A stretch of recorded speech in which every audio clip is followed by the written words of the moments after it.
తెలంగాణలో అంతరాయం లేకుండా కరెంటు సరఫరా చేయాలని విద్యుత్ అధికారులను సీఎం రేవంత్ రెడ్డి ఆదేశించారు. వేసవిలో విద్యుత్ డిమాండ్కు తగ్గట్టుగా ఏర్పాట్లు చేసుకోవాలన్నారు. కరెంటు పోయిందనే ఫిర్యాదు రాకుండా అప్రమత్తంగా ఉండాలన్నారు.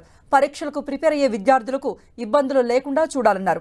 ఎక్కడ సమస్య తలెత్తినా వెంటనే పరిష్కరించాలని సూచించారు. అలాగే తాగునీటికి కూడా కొరత లేకుండా చర్యలు తీసుకోవాలంటూ ముఖ్యమంత్రి రేవంత్ రెడ్డి సంబంధిత అధికారులను అప్రమత్తం చేశారు. ఏప్రిల్, మే, జూన్ వరకు స్థానికంగా ఉన్న నీటి వనరులు ఉపయోగించుకోవాలని ముఖ్యమంత్రి ఆదేశించారు.